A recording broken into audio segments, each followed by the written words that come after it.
Well, we've had a lot of special Indiana neighbors. This is a different type Indiana neighbor. This is National Donate Life Month, April is. And it just so happened that these two neighbors, Christine Walker and Sissy Woody, are kidney sisters. And what that means, of course, is that there was a transplant involved 10 years ago this coming July. And Christine donated, many of you know this, donated a kidney to Sissy. So that was 10 years ago. But they wanted to do this because they wanted to create awareness for the donor program. And Christine, do you typically go by Chris? Yes. Okay. Your friends call you Chris? Yes. Can I call you Chris? Yes. All right. Thanks, Chris. Okay. So April, Chris, let's start with you. So April is Donate a Life Month to bring awareness, as we said, to the donor program. And as we go along, we will tell their story from 10 years ago and even up until today as they're living wonderful lives. But tell me what you would like. As we go along, we'll have the answers, but tell me what you would like to get out there to the people listening today. Your thought when you wanted to do this. Hey, we want to make people aware, but what are some of the things you want to make them aware of in regards to donating? Really just to educate people about live organ donation. I really didn't know anything about it when I started this process. And just to kind of squash out some myths of why people would or would not donate, and just to really educate people around. Now, have you guys had opportunities to go around and speak, maybe to groups or maybe even to individuals? Maybe they've asked you to do this, but anything at all in that regard, Chris? We have a little bit. After I went through the process, I actually became an advocate to if people had to call and interview someone before their transplant. I actually got to be that person and be an advocate to have some interview with people. So okay, well, so it was July, I think you said 12th, Sissy, 2013. So coming up on 10 years, and Sissy, you were in need of a kidney. Kind of tell me your story from the beginning. What symptoms you felt, and where were you on July 12th, 2013, in regards to the criticality of having to have a kidney? It started out, I had a headache for 3 days, and I have migraines. So. And how long would this have been before the actual transplant? This was in February 14th, 2011. Okay, so 2 years, year and a half, something like that. 2.5 years. Yeah. So I went to the doctor, asked him to give me a shot, and my blood pressure was like 255 over 185. So they called my husband, told him to come get me, and rushed me to the hospital. That's what started the journey. And how soon did they find out that it was a kidney problem and that it was going to eventually, you were going to have a transplant? So that was in February. It wasn't until the end of, I spent over a month at IU in Indianapolis. And about the end of April, they decided I had kidney failure. So this got serious really quick. Yeah. And then major health issues. Outside of the kidney failure? Yeah. Okay. Wow. So, Chris, at this time, what was your relationship with Sissy even prior to that? It's a small town. Did you know her? Did you know her well? Really just an acquaintance. Yeah. We went to the same church, and then Sissy had did my hair for years in town, so we just knew each other, and she was a grade ahead of me at school, so I knew of her, but we were really just acquaintances at that point. Sissy, was there a process to getting into the donor program, or was your family just out of it? The medical staff took over? No, I had to go for a bunch of testing, and then my brother initially was supposed to be my donor, and something went wrong with him, so that's when the church stepped in and started calling transplant at St. Vincent and asking the questions of how can we find somebody for her. And your brother is? Brian Merrifield. Yeah. So Brian said, hey, I've got you covered. Yes. But it just didn't work out. So now does panic set in? Yes. I was a basket case. Teresa Davis and Becky Gallagher came over and prayed with me. And then they're the two that got things involved to where asking for donors. So you went through this program, you had to go through tests. And Chris, were you aware of this as this was going on? Somewhat. I knew she had been really sick and was in the hospital for quite a while and still trying to figure things out, but really not until we knew that her brother was not going to be able to donate. And then again, through our church and our pastor, Greg Davis, at the time, we just started lifting Sissy up and praying specifically that he felt the donor for Sissy was in our church. So at that time, as you were praying, were you even thinking that you might be the one to give her the kidney? Really not at that time. You know, we had a insert in our bulletin, you know, with the numbers of the donor coordinator. And if you felt led that you were interested, you know, to call and have questions. And it was just, oh, I think I might call and ask about it, you know, and just to see, you know, what is the process, what it entails. And so that was kind of my first step. But from a medical standpoint, does there not have to be a match of some sort in regards to kidneys or not? Can it be male to female, female to male, anything at all? So if you've got a kidney and you don't want to donate your kidney, it doesn't matter who it goes to. Fair to say? No, say it again. If I want to donate a kidney, my kidney can, if as long as it's good, it can go in anybody.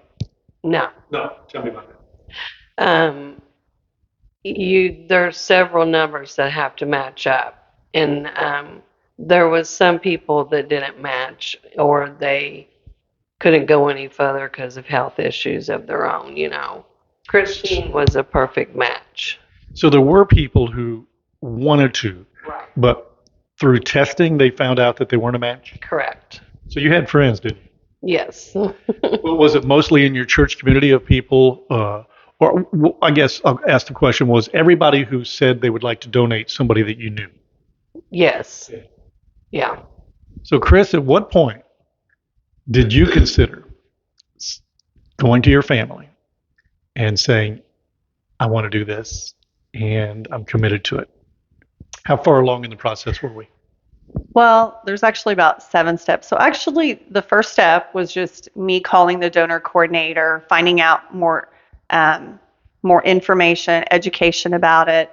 And then the next step was actually they went and drew blood, a couple of vials of blood, and then that was what was actually mixed with Sissy's blood, and that determined the compatibility. And you don't have to be the same blood type, you know, so there's a lot of things that do factor into. It's actually more people are able to donate to people than what they realize, because of there's just a lot of medications now for rejection and things that they can do for someone to receive a organ. So at the second step, whenever, and me working at a hospital, I was able to do my blood work right at the hospital, and I would literally have it done on a Monday, and I would be getting a call the next day from coordinator that they had already received my blood workup, and it was positive, which was which was meaning we are compatible. At that point in time, that's when we really sat down as a family and discussed, and I really felt God had called me to do that at that point. Can you take us through that conversation, that initial conversation? Yeah, it was, the kids, we had 3 children. They were teenagers at the time. And actually, my oldest daughter, Blake, was, I expect to cry on this. It's all right. Concerned?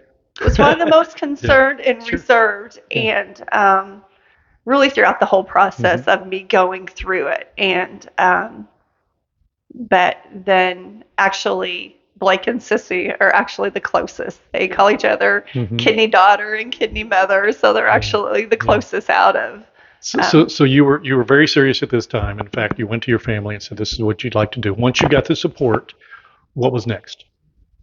Then kind of the next step, which I kind of So wrote there's these 7 down. steps you said, right? Yes. Okay. So the next step was obviously more blood workup.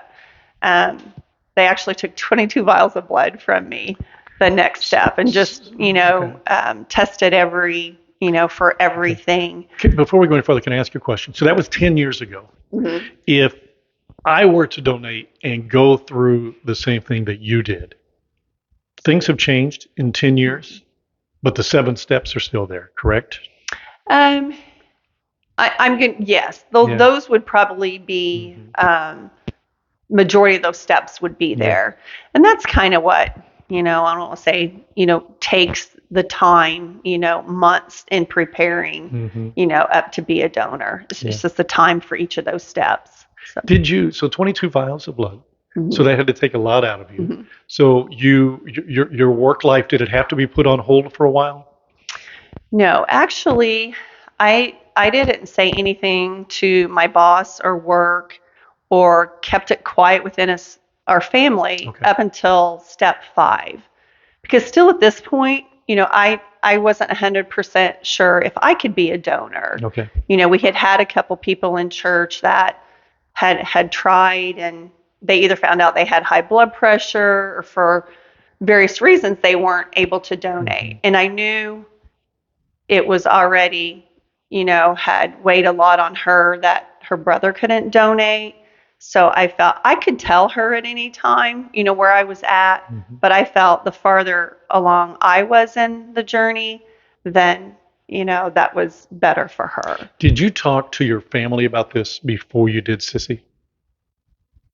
Yes. Yes. Yeah. So now you're the donor. Everything matches. And I do want to get those 7 steps out. We'll get those. But just to kind of follow along the story. So now you've talked to your family, you've got the support, it's happening. So do you go to Sissy and you tell her, and if so, how do you tell her?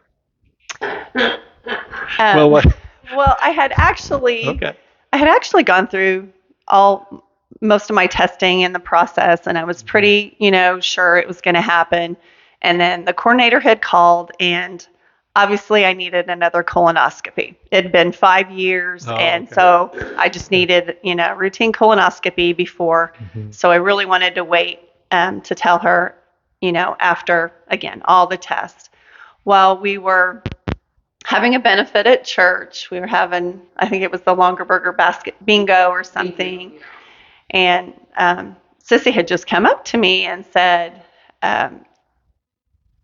so I knew you had started the process, and could you not donate? What was your blood workup? I'm like, so I just kind of, I said, I don't know. She just moved. She just disappeared. I just kind of avoided her and went to do something else, and she's Christine.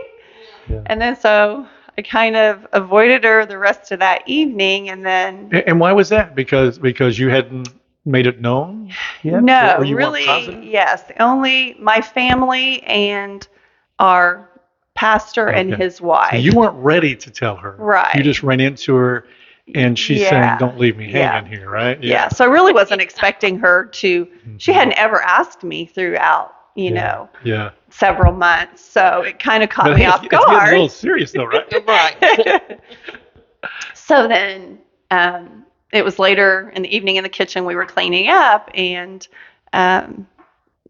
Teresa, pastor's wife, and we were in there talking, and Sissy comes in again, and she said, no, Christine, really, what happened? Sure. And I looked at Teresa, and I almost just started crying right away, and I said, I need to tell her. And so I told her at that point in time that, I've been going through the process, and I was her donor, but I needed one more test, and I kind of wanted to wait to tell her until then. But So in the kitchen of a church, in the kitchen of the Methodist and church. your reaction, Sissy, was what? Oh my, I just started bawling. We were just hugging and it was a miracle, I couldn't believe it. So you hadn't planned on telling her that evening. So your family didn't know that you were going to tell her that evening. Obviously, the colonoscopy test came back fine, Mm-hmm. correct? Mm-hmm. But how worried were you that one test, because to that point, everything else had failed, right? You had plans and they fell through. How worried were you, even though you were elated at that time that wasn't going to come out? Okay. I wasn't worried. I knew that she was, yeah. Were you worried, Chris, after you told her? No, again, I think God had given us such a peace that we really feel that He orchestrated for me to be the donor, and there's no words to explain it. If like a week before surgery, she was very anxious about things, and we're just like, Sissy, God's got this. God's got His hand on this, and we just directed it all back to Okay. God's plan for this. So, Sissy, from the time that she told you until the time that the surgery was at least even scheduled, was that a short period of time or was that a long period of time? She told me in April, and then we had the surgery in July. So, a couple. And were you getting worse each day, or were you pretty I stable? was pretty sick. Yeah. Pretty much. Dialysis just gives you life to a certain point, So, yeah, I needed it. And how often did you need dialysis at that point? I did it Tuesday, Thursdays, and Saturdays, and then I also had what was it called? Paracentesis. And so I had to go to Indy on the opposite days, Monday, Wednesday, and Friday, to have treatments to get rid of what were the antibodies. I had too many antibodies, so it wasn't going to work. Yeah, or it's called plasmacentesis. Actually, it pulled her plasma out, kind of filtered it out a little bit more. About it was around 2 months before transplant. She had to have a blood transfusion, so that kind of threw the antibodies off a little bit on me being the perfect donor. But again, the surgeons weren't worried about that. They knew she would have to have this other kind of filtration pre-transplant. Okay. Prior Well, I to got that. a lot more questions for you in leading up to it. But, Sissy, I want to know when Chris told you, when Chris told you, you had to tell your family this. What was that conversation like? Oh my! Was it a phone call or right away, or did you head home and tell them, or were they there? I just headed home, and I can't remember. I know Bub was there, but I can't remember if the kids were there. But he just hugged me and he said, "I knew it was her. I seen her running the other day." So that gave it away. I guess. Did you now? I don't mean to make light of this, but did you have to get in some sort of shape to do this? No, I did. Okay. No, I didn't. Okay. But through this process, it made me more aware of my health and what God had given me, and for me to take care of myself. Wow. Okay. So during this time, I was walking. I started running, and I don't like to run. But again, I lost 30 pounds just getting healthier. So you're right. So Greg had seen me running by the house. And that was the first thing she said when she told him. She goes, "Well, I was wondering if it was her. I saw her running." That is crazy. Wow. So, Chris, in regards to the preparation that you had to go through in 2 months, I guess, prior to the surgery, anything special? Anything that you had to do except for go to that surgery and take the transplant or give the transplant? No.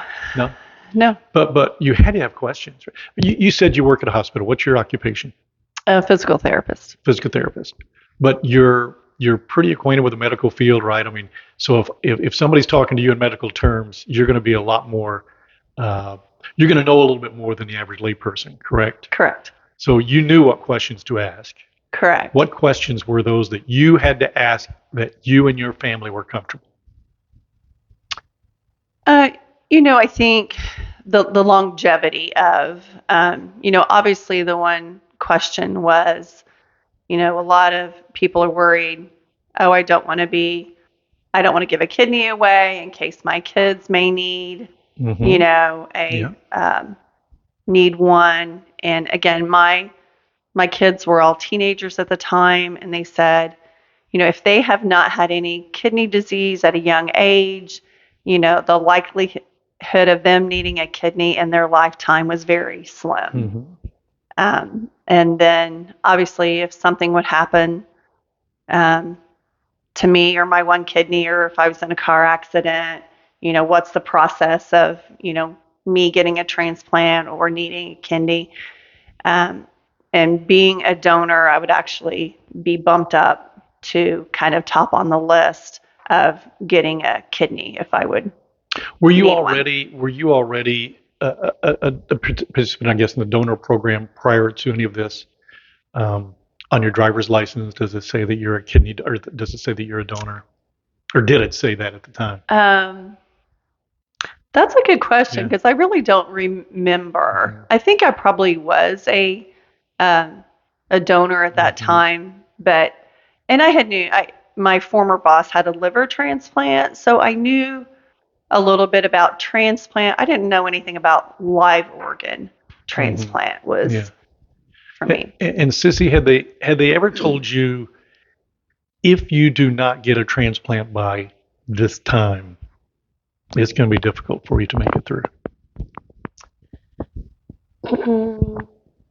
Well, yeah, I mean, I was pretty much sick, yeah. So So not in those terms, Right. but is 2 months from the time, Chris, that you said I'm the donor, or they said that you're the donor, to the surgery, is that a short amount of time? Did they have to rush through things, or was that a fair amount of time? Anybody who wants to answer that? Actually, it was probably a little bit longer. A little longer. And it was, at that point in time, it was really up to me, Mhm. to set the date kind of. Yeah. And it was, again, it was the end of May. Blake was getting ready to graduate from high school. Yeah. Okay. So Yeah. we were looking Wasn't it? at, Yeah. possibly the week after that. Mhm. And then, but the one thing that delayed it, my surgeon was going to be out of the country for a month, Wow. the whole month of June. So, so we knew it was going to delay it to July.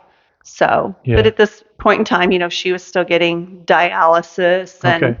Mhm. so yeah, that Yeah. was probably a little delay Okay. in it because my surgeon. And your schedule was flexible, right? You were wide Oh open. yeah, I was ready for whatever. Yeah, whatever I needed to do. So, Chris, you said you're a surgeon, and where was this surgeon located? Up at St. Vincent's, up at Indianapolis. And that's where the surgery took place? Yes. So again, I'm a little confused. So you said your surgeon, okay? So you had a surgeon that took out your kidney, and there was another surgeon that put the kidney into you? Yes, and they were both Christians. Okay. That helped, right? Oh yeah, Did they talk you through some things in that light? yeah. When they called and told me my brother could no longer be my donor, they said, "I believe it's in your church. It could be." Wait, the surgeon said this? Oh yeah. And he said, I believe that it's probably the grumpy old man that no one ever talks to, he said, but I know that it's in your church. It didn't turn out to be that. Right, It right. could have been. Maybe the grumpy old man said, hey, I'd like to do it, but I just couldn't. Good, right. Wow. So, Chris, you talk about some of the myths, and I know we want to get that out there, but when people think about doing this, all kinds of excuses, right? I mean, I'm one of them. I'm thinking about this because you're making me aware. But what are some of those things that people have come to you or you've seen that people are hesitant about and just don't really need to worry as much about it as what they think? I touch base on a little bit. I think the main one is if what does happen Mhm. to me that my one kidney would be destroyed or I Right. need another one. Mhm. So I think, having that consolation that I know I'm going to be taken care of, because I was a live donor if I would need a transplant. Well, what about people saying, well, what about the recovery period? I mean, I've got to work, I've got to make a living, I've got a family. That's got to be a concern as well. An excuse, maybe, but a legitimate concern. So, what would you tell those folks? Well, I was lucky at the time I had, PTO and coverage from the time that I was off. I was actually only off work a little over 4 weeks. Um, but all I can say is God will take care of it, even through this period of time. I mean, our community was unbelievable. I mean, people just, coming up and giving a gas card Yeah. for your kids. Mhm. They're gonna be, or to go out to eat. They're gonna need to have those things, readily available to them while you're recuperating. And just I had a former bus driver, just come to the door and a monetary donation, so that's, I feel if it's something that God has truly called you to do, Mhm. then He will see you through it and He will take care of it. So, let's talk about the transplant takes place. What do you remember coming out of that surgery? The first thing. I mean, obviously, the question is, was it successful? But what do you remember coming out of surgery? Well, before surgery, she had to go back first, of course. So then they wheeled me back, and I'm just crying because we had just left, we had left each other, and so I'm laying there, and there was a door, and she was right there, and so um, they had said something from that door like it's ready. And so I just was crying, and the nurse looked at me and she's like, "You're gonna be okay. It's time." And then boom, I was out. Um, After waking, oh pain, oh the pain, yeah, was terrible. I mean, I would definitely do it all over again, but yeah, the pain was. I just felt like I was cut wide open.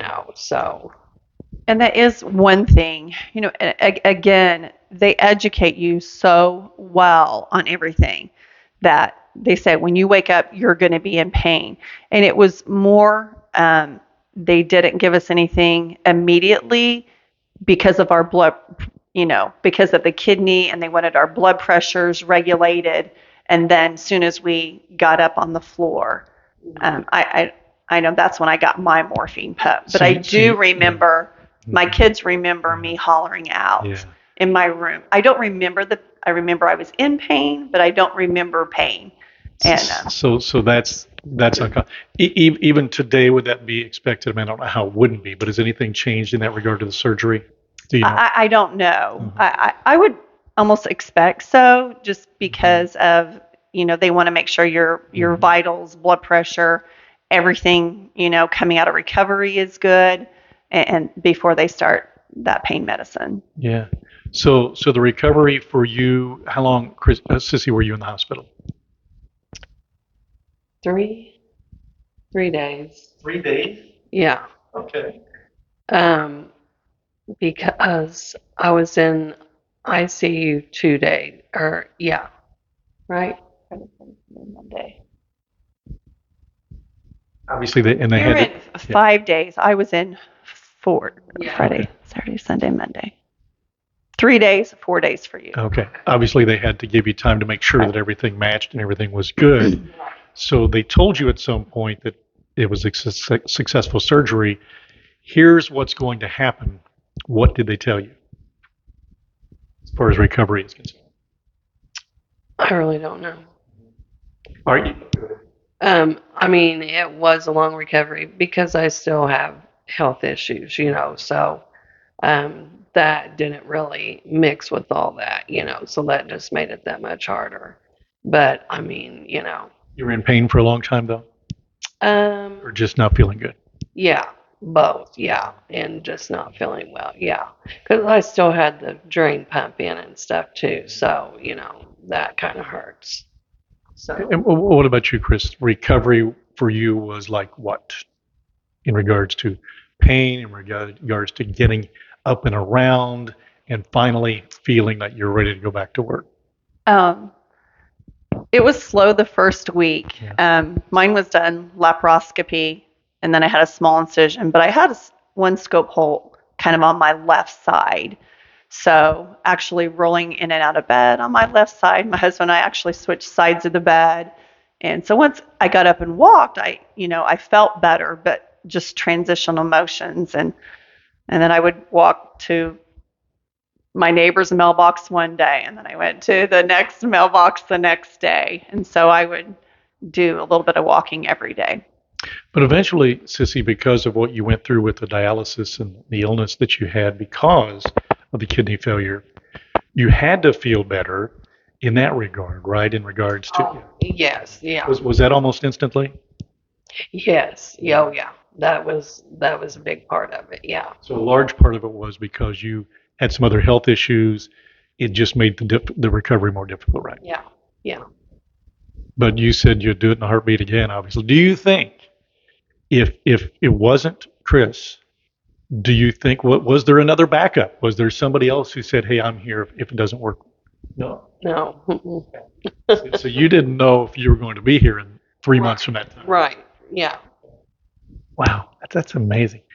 Uh, so Chris, again, the 7 steps. I want to get back to that because I know people want to look them up. They're there, but can you take us through those? If you got that down somewhere we can go through, because I know that's critical. That's something that people have to know, right? If they're going to consider. And what would those steps be? And like I said, it's probably changed a little bit now, but it is a process just to make sure I was okay and didn't have any risk factors or pre-diabetic or anything like that that was going to harm me in the long run. So like I said, the first step was just a call, and that's where you have any questions. Tammy Rader was our coordinator. She was awesome. And I mean, I almost had her on speed dial. I mean, and she was just there if I would have any questions. And kind of at the end of every, like my first call, and she said, now this is what, the second step is. Are you ready to go ahead with that step? So at the end of every call, it's, are you ready to go ahead, to the next one? So the first one was the call, and then the second one was, like I said, they had drawn a couple vials of blood and then mixed for the compatibility of that. And then the next one was, like I said, about 22 vials of blood, just a lot, and tested for everything from AIDS, hepatitis, just any diseases. And obviously I had to be updated on female exam, mammogram.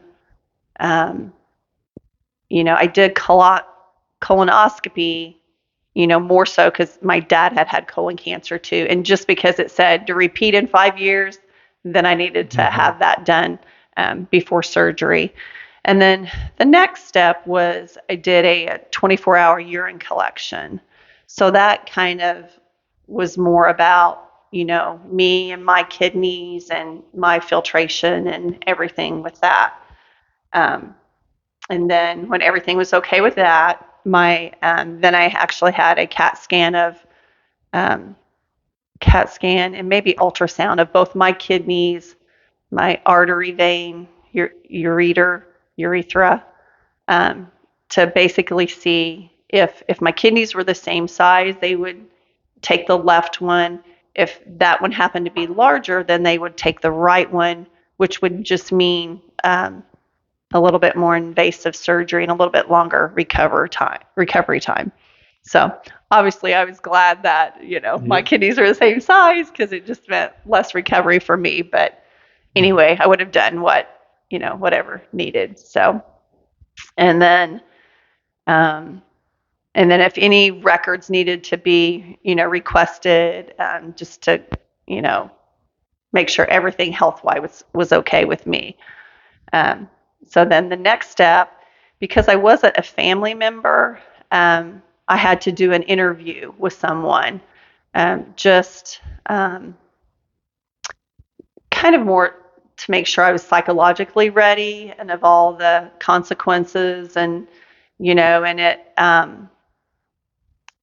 really asked some. I remember one question was, and I never, it was so, you and Sissy are at church and you're after transplant, and she's mad at you for some reason. They give you every case scenario.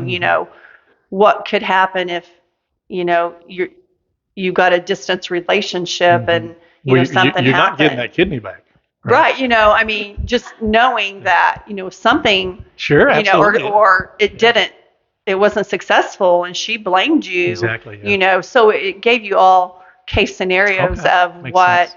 what could happen and how, are you prepared for that if something would happen that, she could blame you for something. So again, the interview process, again, they prepare you for every case scenario and education. So as far as you said, you're an advocate because of obviously the situation. Do you even today, do they have people call you and ask you questions?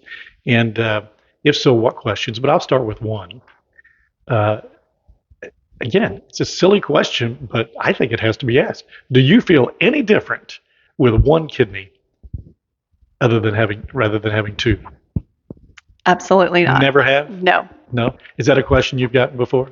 Yeah, but I haven't for a long time, definitely for several years after the fact. The only thing I have to minimize is like ibuprofen or, NSAIDs, before, I'll say Aleve was probably my choice, for discomfort or whatever. So now it's Tylenol. It's not saying that you can't take it. They don't want it long term. So that's really the only change, Okay. So what are those myths? And I guess we've talked about them a little bit, but if somebody's out there right now and they're watching and they said, I've considered being a donor, but this, but that. What can you tell them that you've heard that's just absolutely not true? Anything come to mind? No, I mean, I think the main one is, people not wanting to do it because a family member, you may have to give one to your kids or siblings or something like that. So I think, really, unless, you have a child that has some type of kidney disease or some type of major health problems, it's very slim that they're going to need one of yours. Did they ever tell either one of you the success rate of a kidney transplant or the failure rate, I guess, of a kidney transplant? Did they discuss that with either of you? I'm sure they did. Yeah, I know they did, but statistically, I don't remember. But it's a very high rate. So not enough to concern you. Right. Yeah. Obviously, right. Yeah. And again, that was 10 years ago. So that was July 12th, 2013. So every year, do you celebrate that in some form or fashion? Well, we have, yes. Yeah. Life has gotten a little bit crazier. So how long has it been? Well, really, probably since COVID. We probably haven't the last 2 or 3 years. But yes, we normally get together with Greg and Teresa Davis and meet up with them and whatever family members can come. So, yeah. So 10 years. Does it seem that long? No, not really. No, I can't believe it. So how are you doing today? I know you said you have some other health issues, but how do you feel today? I feel good. Yeah. I have my days just like everybody else, But yeah, definitely feel way better than I did. And, you know, when the only thing is, whenever I get sick, it's way worse than it would normally be, So, When you were going through this in the dialysis, did you ever think that you would even feel this good again? oh, absolutely not.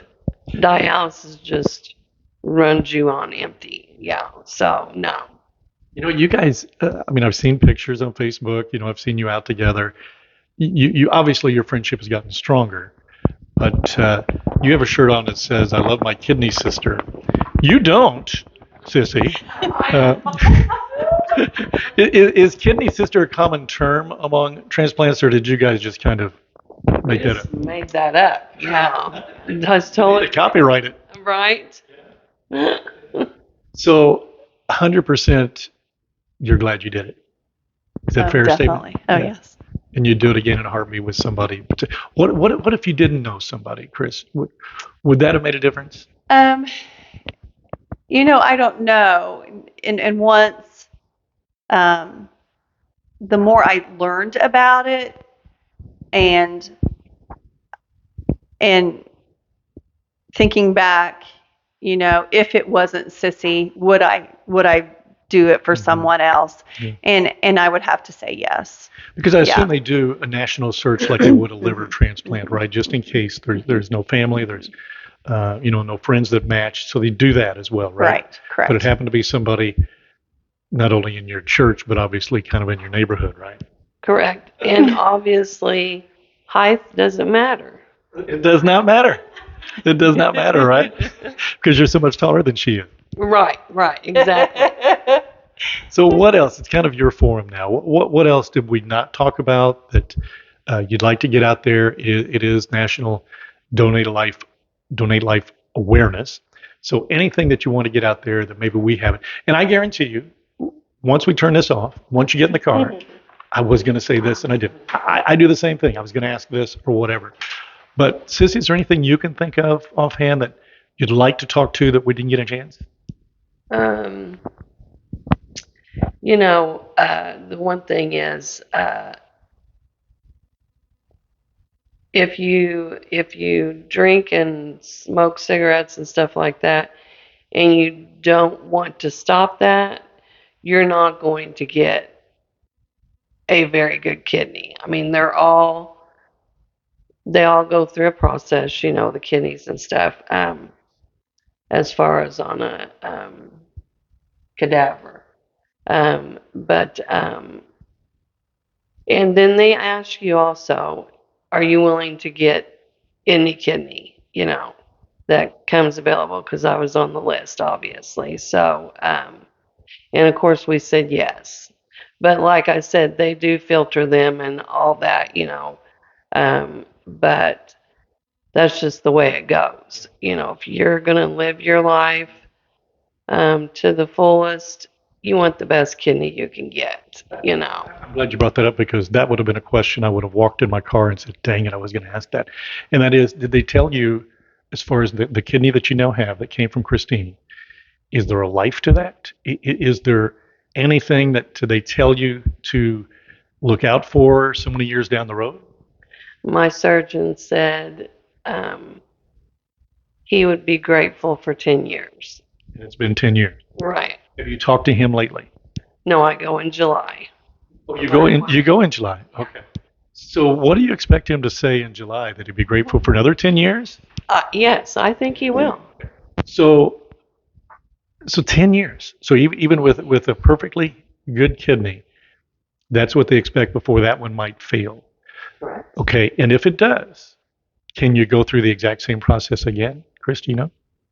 So if you needed kidney again, is there any reason, Sissy, that you couldn't go through the same process and get another kidney? Right. You could. Yes.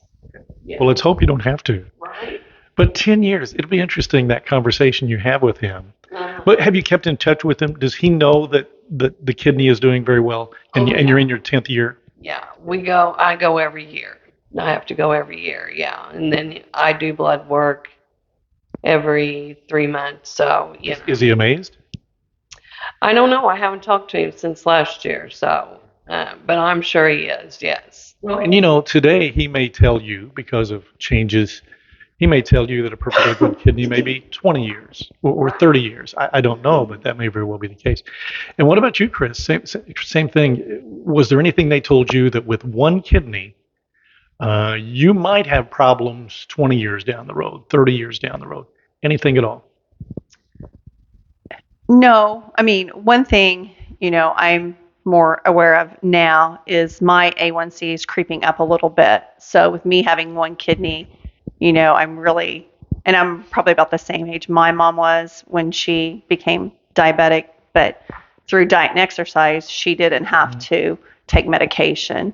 So that's the only thing that I'm trying to get a little bit healthier, make sure my A1C stays down there. So indirectly or directly, I guess, this kidney transplant has made you live a lifestyle that perhaps you wouldn't have lived otherwise.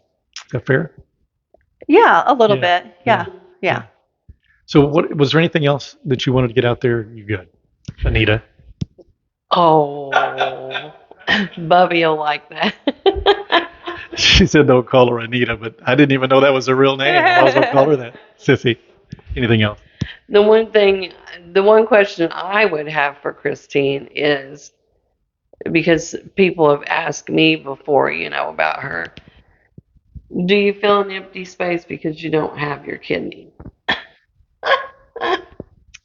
No, because probably the fats filled it in around there. So no, absolutely not. No. Yeah. What about you? Anything that we didn't talk about that you'd like to get out there? There is one thing I would like to share. Again, it's on how God healed Sissy also throughout this process too. We kind of failed to mention. So throughout this process too, Sissy had gone on the walk to Emmaus, and after that, we started attending the same Bible study. And a couple weeks before, we knew the antibodies were a little off, and there was a chance that she was going to have to do, correct me if I'm not, almost like a chemo drug every 3 months. Yes. That this was a possibility post-transplant that she was going to have this every 3 months. And again, just from having the blood transfusion and just from the beginning of our process until the end. During our Bible study, it was right before transplant, the week before transplant, all our girls laid hands on both of us and prayed specifically for these antibodies to not even enter her body. And post-transplant, she had to have one treatment, and she's never had to have one. Wow. So we know God healed her from. They're not there anymore. So prior to you even getting sick with the kidney situation, were you of strong faith, or how would you describe your faith prior to and where it is today? I had, I had the faith big time, beforehand. Today, would you describe it even stronger because you were actually given life, Absolutely, yeah. Chris, Sissy, anything else? No, I do have a number for donor awareness. If anybody has any questions, education is the biggest key, I think. Absolutely, yeah. If anybody is ever thinking about it, the number that I have for Donate Life Indiana is 317-222-3414. And then again, either of us, I'm happy to answer any questions that people have. Also. But that number is typically for just someone to say, let me find out a little bit more. Let me ask the questions, right? Well, this is an amazing story, and I'm glad that you guys talked to me about it, whether the camera was on or off. I think it's something that everybody should hear. But 10 years, of a pretty good life, right? Oh, absolutely. Absolutely. Well, let's shoot for 20 or 30 more, but I will be very interested to hear what your doctor has to say in July, now that it's the 10-year anniversary, and he told you that by now your kidney might be failing a little bit. Exactly. Thank you both so much. Thank you, Greg. All right. So Chris Walker and Sissy Woody, Kidney Sisters. And I hope you got something out of this. And I hope that whatever questions you had, if you didn't get them answered today, the number that we will post and the number that Chris gave you, you will call, because this literally saved this person's life right here. And a lot of people in this community feel quite fond of this young lady. And we're fortunate that she's still here. So thank you for watching this very special edition of Getting to Know Your Indiana Neighbor.